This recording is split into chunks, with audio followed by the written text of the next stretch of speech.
What's the job, team? Sign there.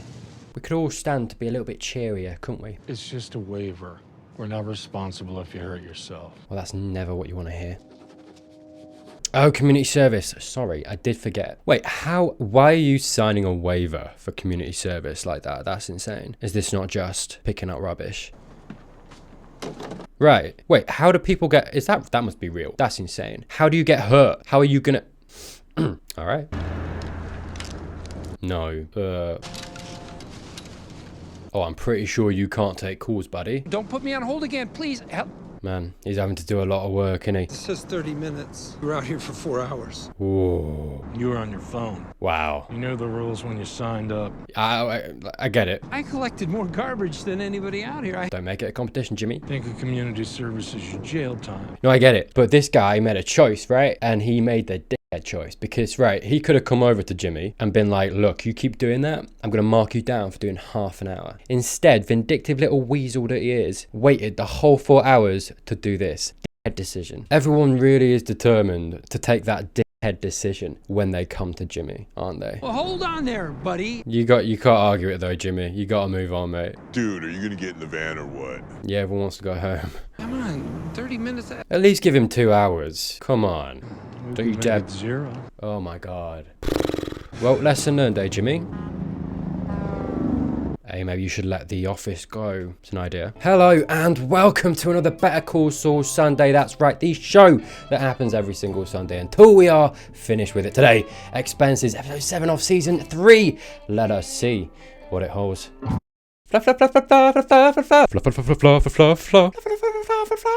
Flamingo. That's a tango, Tyler. Just hang on a minute, okay? See? Oh.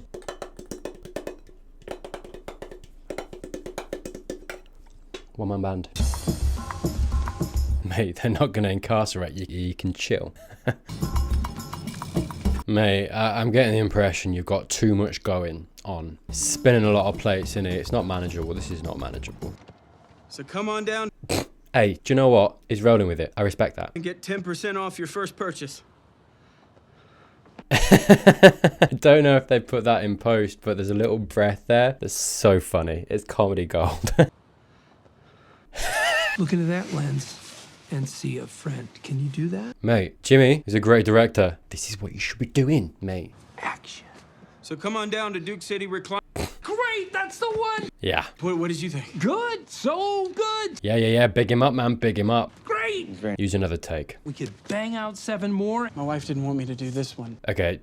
You gotta spend money to make money. I hate sales. I do. I hate it because Jimmy's got to do this, right? He's a salesman, right? This is what you got to do as a salesperson. I hate it. I've had this job before and oh my goodness. I was fine at it. I was like, do you know what I mean? Like you just keep talking at him, but like, oh, sweats, mate, sweats. Do you know what I mean? Let him go. He wanted the one commercial, okay? His wife's going to get him in trouble. Let's just, Jimmy, back off. What do you say? Sure. Oh God. I only have enough to pay for the one. Yeah, man can't magic up money, dude. Let me get your money for this one. Yeah, you try, buddy. Look, he needs to look at it like this, right? Any money you get, brilliant. Okay, take it. More than you had yesterday. Oh, he's paying his crew as well, of course he is. I'll split you 4 ways. Don't they teach you capitalism in that? Electric. I paid this month. God. Bought a couple reams of paper for the printer. Okay, this is, Kim's got to be tough on him. She's not going to be, but she's got to be tough on him and be like, this isn't working. I'm paying for everything, mate. Puts me ahead this month, 3,107. Dude. 1,000. Mr. Moneybags, huh? It's TV. How could there not be a profit? Doubt. You didn't drain your bank account, did you? Oh, God. No. Oh, he did. Oh, that's Chinese food. Dude. Here. No, I got this. My man. All right, I got to stop complaining, and I really, because he's going to keep doing it. Keep the change. You can't afford that, dude. $1. Yeah. What? Take the dollar and go. No way. He's back. Oh, God. Amazing. Do we get to see more pie sitting? Because I'm in the market. Don't ask why. Oh, God. Hello, Nacho. Ah! How'd you get in here? Relax. Yeah. I want to do some business. Damn, he's going solo then with the pill and Hector. I think the play's to go to Gus, dude. But then it's difficult in it, I suppose, because you've got to imagine he's going from cartel against cartel. Do you know what I mean? Like, that's probably not going to be looked fondly on if people find that out. I think Gus honestly might respect him and keep his secret and all that stuff. But I suppose, yeah, tricky. It is tricky. It's trickier than I'm kind of making it out to be if he goes to Gus. I need those capsules empty. There we go. Sabotage. Why? I mean, what's the point? I Don't need ask them. questions, man. If I don't get them, break my legs? Straight for the testicles. And I'm going to pay you $20,000. Damn. Hey, he's doing it. Nice. I'm happy for Mike. You doing okay?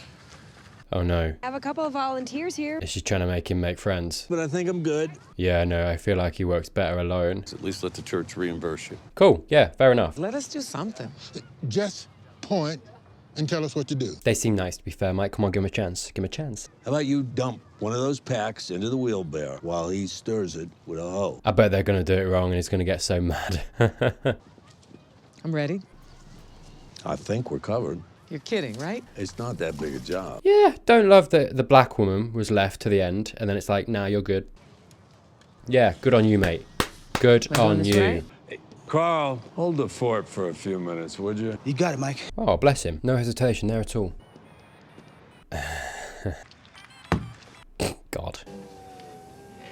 Wow. Dude, you took that well. If someone did that to my window, I would shit my pants. Like, just straight up, like, spat everywhere. That was gross. Massive regret. I'll be honest on that. You don't want to make the same mistake, then don't get involved with whatever it is you're... I'm involved already. I'm not. Wise. It's Nacho Varga. Don't yell that name out loud. Somehow he got past my security. Somehow. Empty Lydrostel capsules. Lydrostel. I wonder if Mike's going to clock what he's doing, that's Hector's medication, and I wonder if he'll go to Gus, considering what he knows. Tell him you can't get what he needs. Yeah, I think Mike knows. Then make up an excuse. You need to talk to Nacho. Why am I waiting for Kim and Mesa Verde to blow up? Okay. Oh, damn. Less than 5 minutes. Out like a light. Dude, I don't know what's taking a toll on Kim, whether it is just purely Mesa Verde or maybe it's stuff from Jimmy. I read the transcripts. It was amazing. Damn. What you did to Charles, you and James set him up perfectly. You destroyed him. Yeah, this is a bit over the line. I'm not crazy. It's 1216, one after Magna Carta. Okay, yeah, this is the problem. Kim got away with this the first time this happened. And Paige mentioned something about this and there was discomfort from Kim. Because obviously she knew the truth, right? The same thing's happening, but on a magnified scale. And despite it being a celebratory moment for Jimmy and Kim, last episode with the champagne, it's not something I think anyone wants to rub in Chuck's face at this point, considering how that went. I think we're going to need to check that. That number seems way off. Ooh. But you can review the guidelines if you want. Again, Right here. again.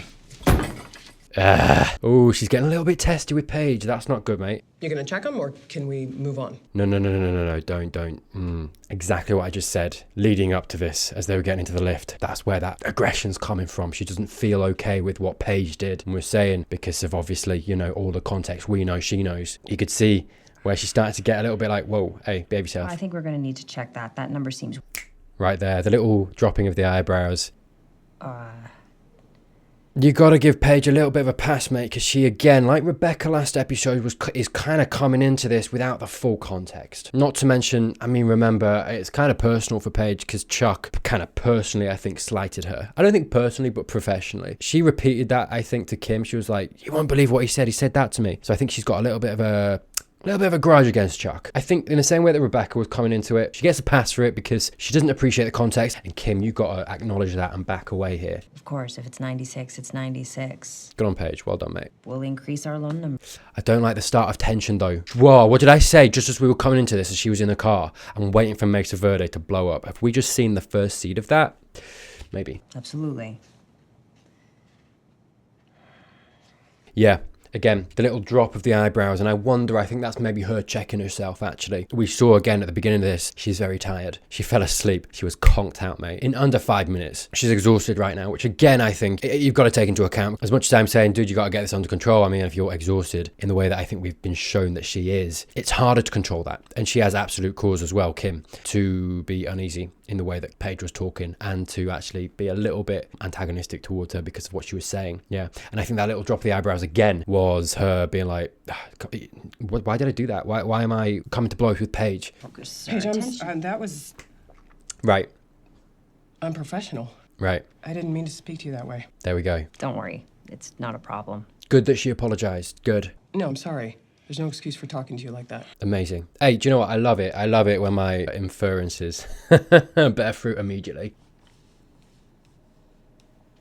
Oh. As far as I'm concerned, all we did she's going to go into it. All we did was tear down a sick man. Yeah. She needed to say that. I don't think it sits well with Kim. I don't think it sits well with Jimmy either, obviously. I don't think anyone coming off of chicanery looking at that. We all know, I think, that Jimmy was in the right and it was necessary, right? He'd been backed into that corner and we wanted Jimmy to win. We wanted Kim and Jimmy to succeed, right? I don't think anyone really, truly coming off of that doesn't also feel for Chuck. I think I said it at the end of that episode. As much as it should be a victory, it doesn't feel like a victory. And I think that's very much what we're seeing in Kim there as well. It was necessary, but it wasn't pleasant. Mate, look at yourself. Yeah, we're really being shown, aren't we, that he's got a lot on his plate, too much. We're having second thoughts. Yeah. Wow, I will be honest with you, and I don't know if this comes across rude, but I was not prepared for twins. Free. What? When you see more traffic coming through here, we do the other spots for the original rate. They're just going to take the free spot, dude, and not come back. It's not working, and he knows. I think he's thinking, this is the thing now, I think he's thinking, slipping Jimmy. I think he really has been trying to avoid it, but again, he's backed against the wall. Again, I think he can just drop everything, rethink it, and get a job. Any job, something. I think that should be the option, that should be what he's taking. But I think what we've seen with Jimmy, and I would liken slipping Jimmy to an addiction. I think he does. He's learned to live life that way. It's a little bit of a crutch, right? I mean, we saw it go back all the way to his childhood. You know, it was kind of inserted into his psyche almost by that guy and the way of the world. And do you want to be a sheep or a lion? I think these are very deep-seated things. We've talked a lot about Chuck and his deep-seated issues. This is Jimmy's. And I think slipping Jimmy is that deep-seated. I think as a child, you've got to be so careful because these things they worm their way into you. If you're not careful and they become things that you rely on. And then later in life, they become an issue, perhaps, like we've seen with Jimmy. And it's so much harder to break out of that because it's just all you know, right? It's this crutch. And I think when you're talking about something like that and an addiction, and he's trying everything he can to not use again, not do that again, right? Everything in his life. I mean, we've seen, and the reason that I say this is that we've seen him make decisions away from that. So that shows his intent and his desire. That's what he wants. He wants to not do slipping Jimmy. He wants to help all folks. He wants to be a lawyer. Those are the decisions that he made for himself, that he wanted for himself. If he goes back to slipping Jimmy now, we know because of that evidence that slipping Jimmy is not where he wanted to go. It's a need, a necessity. So it's like you've got to ask yourself, why is he going back to something that everything in his life up to this point now has been showing him that he can't go back to that? There's literally a prison sentence waiting for him if he gets caught doing that. He knows he can't. He knows he shouldn't. And we've seen the intent that means he doesn't want to. If he goes back to that, that's an addiction. That's an addiction right there. And I think there's enough evidence in the show to show us that. And I think him sitting down like that, he's like, I've exhausted my options. I don't know what else to do. And I think it's all well and good me saying, this is why I'm saying it, because it's all well and good me saying he should just go out and get a job. He should do this instead. That's not how addiction works. It's like saying to an alcoholic, you know, after they've tried again and again and again, they've used someone to help them stay away from the drink, and they've done good work. They've stayed away from that addiction, but life just keeps beating them down, beating them down, beating them down. They're at rock bottom because Jimmy's getting towards rock bottom at this point. And it's like saying to an alcoholic at that point, don't drink, go home, watch a TV show and relax. That's not how addiction works. So this is what I'm saying. As much as I'm saying that, I don't think that's available to him. Again, we come back to this thing of his decisions have been taken away from himself. He's been given the least amount of chance possible to beat that addiction, right? He's not been given any help with it. And in fact, all of his safety nets have been taken away. And whether he is going to go to slipping Jimmy at this point, I think it's worth talking about. Mr. McGill. Oh, bless her. But you're losing money. She's so sweet. Makes me regret that I don't know her name. I gave all of Alan's clothes a last wash before driving them over to Goodwill. I cried when I dropped them off. Oh, damn. Big move, though. Big move. Well done. I kept his uniform, though. I figure it's okay to keep one thing, right? I think Mike looking at her is like, why did you keep that thing, though? Why did you keep the uniform, the symbol of this thing, I think in Mike's mind, the police, that is not a positive symbol, let's say. Out of all the things you could have kept, why not something more personal to him and who he was as opposed to that symbol of corruption? People can use the other clothes. I'm not sure what use they'd have for an old uniform. Well, that makes sense. I just don't remember this much homework when I was Caitlin's age. Most of it's just busy work. Yeah, homework's bullshit. Fair warning, the coffee's not all that. Burn the place down. Alan loved to hike. This was 8 years ago. Mm. He went hiking in Gila National and never came back. Damn. Not knowing how he passed or where he is. That's tough. Hello? I'm in. Look at this guy. Yeah. Funny what I was talking about, wasn't it? And him slipping back. Way, this guy. I mean, they do need to relax a little bit. I don't know if this would have been my first choice. Do you know what I mean? Like, go see a movie. You're meeting Kevin Costner. What? You don't look like Kevin. I love that this keeps coming back, because he does. He does. I see it, man. What is this? This is a $14 glass of puke. That you paid for, so drink it. Why don't you get that idiot look off your face and get me another one? Excuse you. No. That guy. Yeah, that guy. I want vodka. We should have ordered vodka then. He needs to go down hard. What job is this? He sounds like Chuck. I'm gonna sell him a worthless credit card for $5,000. Here's what you do. Wow, this is vindictive, man. I'll act good and drunk, and he'll think I'm a loser. And you take my wallet, you lift the card. We're not actually doing this, right? Ah, that little look on her face. Following this? Look at that. Yeah, worry, concern. And I think it's warranted. I think the guy reminds him of Chuck. And it's funny how his perception of Chuck and how it makes Jimmy feel has changed. I think before, he very much wanted to get one up on the people that reminded him of Chuck, right? I'm thinking of the time he went back to see Marco, you know, the guy in the bar with the suit, and that's why he picked that mark, right? I think there was something in there, but it wasn't necessarily vindictive. It wasn't angry. It wasn't deep-seated resentment that we see on Jimmy's face here. It was just trying to get the better of him, right? Make a fool out of him, con him. This is like deadly anger. This is like he wants to hurt this guy. He wants to get, do you know what I mean? And I think from everything that's happened, he resents Chuck for it, and I think there is deep-seated anger there, and that's sad to see.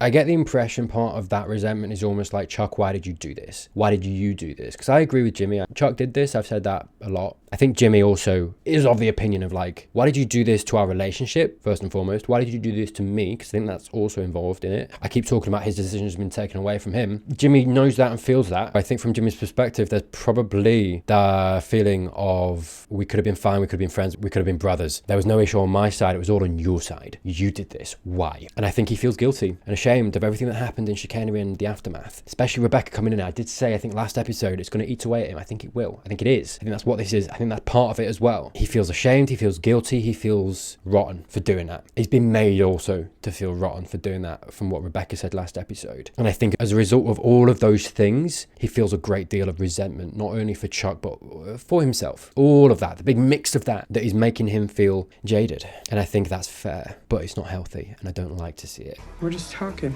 Right, so they just come here, blow off steam. Just talking. She sees it, yeah. Just talking. Yeah, doubt. But you see that doubt on Kim's face in a second. Look at that. Yeah, she knows, and she's recognising that. And I wonder whether she's going to have a talk with him. What? Nothing. No, come on, you got to talk to him. I keep thinking, was there another way? It's eating her up as well. Right. He had us in a corner. He did. But Rebecca. Everything that happened was his own fault. Right. Yeah. I told you, from his perspective, from Jimmy's perspective, it's like, why did you do this? It's your fault. You did this. And I agree. I do agree with him. He is not worth thinking about. Yeah, it's interesting, isn't it? The way that he talks about Chuck, and we saw that last episode again when Rebecca came in, and the way that Jimmy was talking about him. Anger. Pure, undiluted anger and firmness, which is a change from what we were seeing before chicanery and all of that. Yeah, I think it's telling that we're settling on Kim's face here, because I think she also... Go on. How about that one? Right. She sees that he needs this. And no, I'm sorry, but from what I was talking about before, she's enabling him now. This isn't healthy for him, and she shouldn't have done that. She thought long and hard, and I think she knows it's wrong. That's sad. This isn't the way to deal with this. And like I was saying before, you know, the analogy of the alcoholic and having people helping him, bringing him out and being a partner in that, being their sponsor or whatever it is. Funny that I mentioned that because Kim is very much not being that for Jimmy at this point, and I think she needs to be. Like I said, I understand this anger that's coming from Jimmy. I don't think it's healthy, and I think he needs someone right now in Kim to bring him out of that and talk to him and talk him down. And I get it. I get it from her perspective. She loves him and she wants to do what's best for him. She sees that he's suffered and needs something here. And I think she was a little bit weak in giving into what he wanted when she should have maybe taken a little bit of control over that situation in a different way. Funny as well, in the conversation we've just had, she's kind of questioning of like, could we have done something differently? And the irony that I think, yeah, she should have done something differently right here. And I think everything that I've been talking about him moving towards Saul now, and I think he is on that path. Kim's pushing him down it now as well. Familiar scene, isn't it? I need to know what you're planning. Yeah, he suspects Hector. What's the matter to you? And he knows that goes against Gus. I know they're for Salamanca. Nitro pills. Right. How are you going to make the switch? Maybe Mike's going to connect him to Gus. He goes down, then what? Right, Mike coming in, being like, you haven't thought about this. I've got no choice. Tell him why. Hector wants to use my dad's business. Tracker. Gus. Now, before we do this, I'm going to need one more thing from you. Charles McGill of Hamlin McGill. Oh. I was hoping I could get a refund for the time that I won't be a lawyer. Now, that's only fair. It is. I'm sorry, Mr. McGill. It doesn't work like that. Yeah, why did I suspect? But if one of your clients decides they want to bring a suit against you, this continues your coverage. Oh, God, why do I feel like that's going to happen? They would never bring a suit against me. I mean, now we're talking about it, mate. I don't know. It's company policy. Yeah, dude. This, again, I keep wanting to go, like, take the hit, dude, but I've been saying that a lot, haven't I? It's a lot of hits. What about we put the insurance on hold? And then if someone were to try to sue me... That's not how it works. When your license is reinstated next year, your premiums are going to go up. Of course. Considerably. Oh my God. Give the man a break. Looks like roughly 150%. What? That's insane. No. Do you see what I mean, though? And now he needs more money. Even if he does this year, which has been proven hard enough, we've all seen that. If he does it, if he gets back to that golden period, that's the point he's trying to get to, the goal. He needs to run this race and get there, that's everything. And now he's been told if he actually does do that, the one thing that's been keeping him afloat, this is what he's got to look forward to. And let's not forget, even in a year, if he gets back to that, he's going to start again. Get his clients back if they're going to come back and then build that up again. He's not going to hit the ground running. He's going to have to work and build. Do you know what I mean? Like, does anyone else get the sense of he's an alcoholic and he keeps being offered alcohol at every single point and period through this process? It's like, how do we not expect the man to go back to the thing he's trying to stay away from? Dear Lord, give him a chance. Please, I beg. Yeah, that face says it all, doesn't it? Bless him. Mr. McGill? Yeah, fair enough. Absolutely warranted. Everything that I've just said. It's going to make anyone feel like that. The one thing, the shining, glorious goal that you're trying to get to, and suddenly that's not even glorious anymore. That in itself is something you don't want to go towards because of this now. And it's like, dude, there is nothing in my future, in my life to look forward to. This is dangerous territory for him mentally, mental health. I'm sorry. No, hey, I get it. I'm just having a rough time. Bless him. He is. Just need a break. Just one break. I've said the same. I'm getting ripped off left and right. You need to be telling Kim this. My gal is disappointed in me. Why is she? No. I don't think she is. Dude, go to her, talk to her. Hash this out, be honest. My brother is sick. And he's alone. Yeah, and again, comes back to what I was saying. I want to be there for you, and I can't be there for you because of what you did. That's no longer viable. He's making mistakes with his clients. He's mixing up numbers on important documents. Ooh, don't give truth to that lie. Your brother, he had a breakdown in court? If he screws up with one more big client. Whoa. No, don't, Ray. I didn't mean to say that. I don't want him to get in trouble with you guys. Oh, Oh, no. You're not going to do anything, are you? I wouldn't worry about it, Mr. McGill. No, I can't take it. You're gonna be like, why are you coming at me? How do you know that? Jimmy. Oh, he's coming for me again. I'm sick of it. I can't do it. I can't. I can't. Not another one. Oh, man. Are you serious? Oh, are you serious, Jimmy? Oh, come on, man. Why? Why would he do that? Right, I guess that in the bar, the vindictiveness we saw was very real. Maybe actually no, maybe I'll have to readdress what I said. Maybe that care for his brother isn't there anymore. Maybe it is truly gone. That's vindictive. There's nothing behind that. He doesn't gain anything from that other than to hurt his brother. Now whatever happens is Jimmy's fault. He should have left well enough alone, and actually we saw with Howard that Chuck was maybe tentatively going to leave it, move forward away from Jimmy. But again, I get it. It's not the right decision, and I think it's vindictive, and he shouldn't have done that, and I'm really disappointed in Jimmy for doing that. But put yourself in Jimmy's shoes, right? You've been beaten down. I mentioned rock bottom not long ago. Who is to blame for that, Chuck? These decisions being taken away from him, his life as he knows it, this path of Saul that he's on, it's all Chuck. It is. He is to blame. And I suppose if you ask the question, like, has Chuck suffered for that? I mean, if you ask me, yes. Did he suffer? Yes. In the courtroom, he had a breakdown. That was not healthy for him. That was very traumatic. I mentioned that as well. But did he get the kind of punishment that we're seeing with Jimmy? Did he get that? Did Chuck get that? He didn't. So I guess from Jimmy's perspective, like I say, you got to ask that question. I think Jimmy did. And I think he probably saw it as Chuck getting out of that scot-free, essentially. And I think it's just pure vindictiveness. I think he's coming back at him and he's being like, no, you've got to suffer. You did this to me. You did all of this to me. And I think him sitting down, actually. And like I said, you know, he's going towards Slipping Jimmy, and that's we've just seen that. That's him going towards Slipping Jimmy. That's Slipping Jimmy right there. In the worst way. We've never really seen that properly before. In the way that we just saw it, it's always been just to con the person. It's always been just to get a bit of money, just to screw the person over. It's never been like vindictively trying to sabotage a person in the way that was. I mean, maybe I'm misremembering, but I don't think so. There was no rhyme or reason other than anger and willingness to dismantle his brother. And I think that's more Saul that we saw in Breaking Bad, because Saul in Breaking Bad's very cutthroat. I think that's the first thing that he's done that is like, that's Saul.